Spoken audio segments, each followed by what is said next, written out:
Hey guys, welcome back to another Surgical Tech Tips. And this is going to be the operating room breakdown video.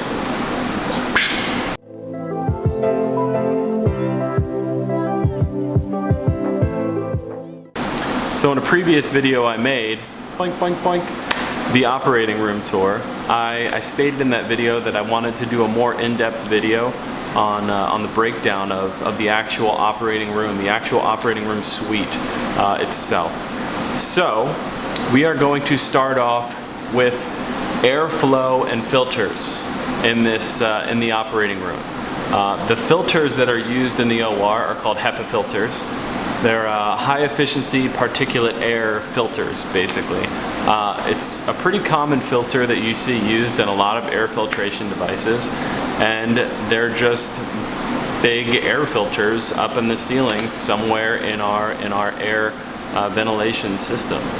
The most important part of the air in the OR is how it runs through the OR. It's called laminar airflow.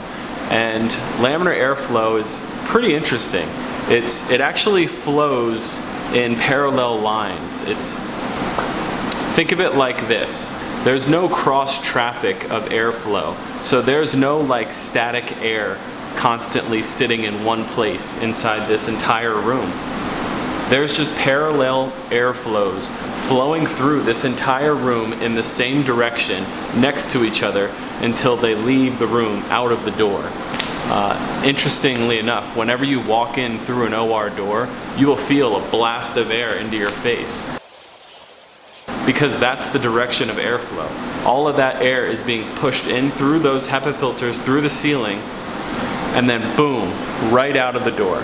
So all of that air, it's not crossed, it's parallel, it's all flowing in the same direction out of the room.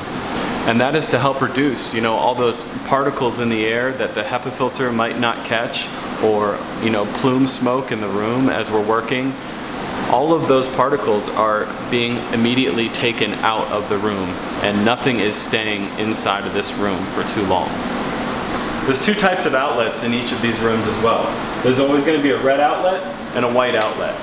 The red outlet is basically what you always want to hook all of your OR equipment up to. Your anesthesia machine, your operating room table, everything that's on your boom, camera, light source, suction, all that stuff, because everything that's plugged into any of these red outlets inside of this room, which there are multiple red outlets placed on the walls around these rooms, all of these red outlets are directly hooked up to the generator. So if for some odd reason there's a massive power outage, these devices that are still plugged into these red outlets will keep running. So we'll be able to finish the surgery so long as we have generator power in case of a massive power outage. Crazy. It has happened before, interestingly enough, and it is pretty crazy, but it works. So any things that are not really directly used with the patient, maybe like a computer or stuff like that, those can be plugged into these regular white outlets. As you can see here, we got a bunch of tubing coming down from the ceiling. Those are all different types of gases that we will use in the OR. Most of them, majority of them, are always going to be hooked up to our anesthesia machine, because obviously that needs a lot of different types of medical gases, and I'll run you through those really quick. So as far as gases that are hooked directly up to this anesthesia machine, we have green, which is oxygen. We have yellow, which is just medical air. We have white, which is basically just a medical vacuum line. We have blue, which is nitrous oxide. And then we have purple, which is labeled WAGD, and that actually stands for like a waste gas disposal system. So all of the wasted gases that we don't use, that kind of sit in the system, those get purged out through this tube. The black line is not directly hooked up to the anesthesia line. We use these for different types of equipment in the OR, but this is a CO2 line, or carbon dioxide. And before you say it, I would love to do another video on the anesthesia machine, an actual breakdown of the anesthesia machine. Maybe I'll get an anesthesiologist involved or just an anesthesia tech to walk us all through on a video to kind of break down that really expensive and intricate machine there. Now every OR you're going to have kind of this big central pivot like that, drop down right above the patient table.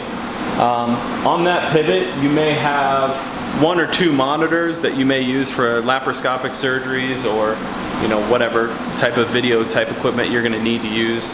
You may have 2 or 3 lights, maybe even just 1 OR light depending on the size of your OR. These lights are pretty cool. These are pretty updated lights for us. Ooh, shiny. We've had these for 2 years now. These are all LED, so they're super, super bright. Really, really like them. And all of these lights can be turned on by a wall switch, or you can actually turn the lights on directly from the computer themselves. And actually, while we're over here, the computer is essential to the OR. The circulating nurse is usually over here during the case. They're charting everything, all the information about the case, for the case, doing the charges for the case, and putting in different times and stuff like that for the case as well. They have a very important role. And not only while the circulating nurse is doing this, they also have to be able to kind of keep a watchful eye on the surgery itself, pay attention to see if there's anybody at the table that needs anything.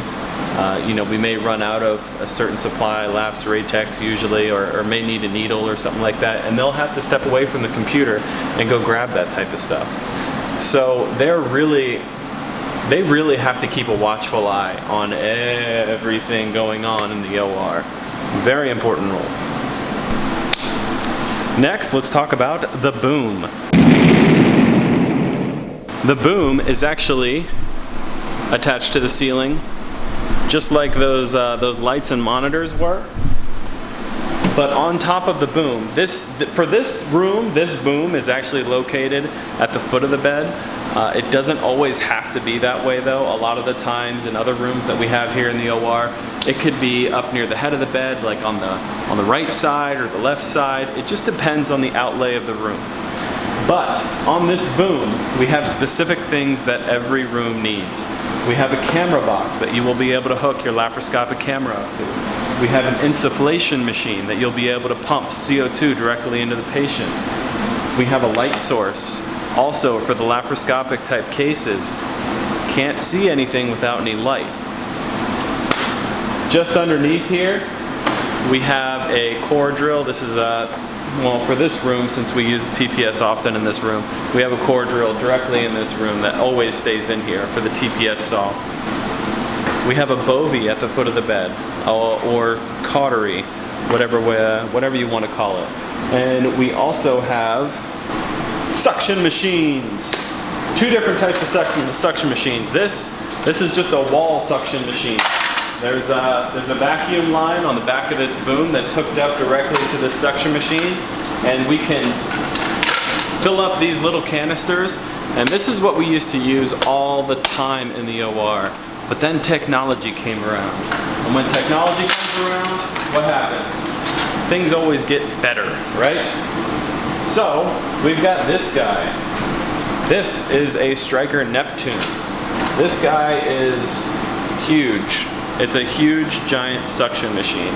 It's just got one little power cord, and we can just hook in one of these filters directly into it and lock it in place. It's got 4 little nozzles available to it, and this top part is really cool. It can hold up to 5 liters in this top part, and then this bottom part can hold like 20,000 liters. And you can even dump the top part into the bottom part. It's pretty cool, and it's great to use on like arthroscopic ortho cases when you're constantly piping in all that fluid like into a knee, and it's just getting everywhere, and you're sucking it all up, and it's getting all over the floor. These things can hold so much fluid. It's fantastic. You always need some sort of patient warming device, and for us here in this OR, we use the bear hugger system. Works great, and it keeps the patients nice and warm throughout our procedures. Can't ask for anything more. Can't forget the OR table itself. It's pretty much one of the most important things. I mean, it's where the patient sleeps.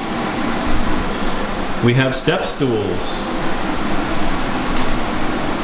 trash cans, a patient board for moving the patient over from their gurney over to the table itself.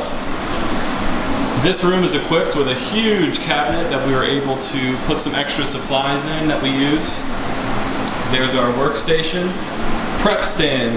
The nurses will use these prep stands for all their prep sticks, Foleys, anything that they need to prep the patient before the surgery. Gloves, always we wear gloves. Extra saline bottles for the field itself. We got Mayos, ring stands, back tables.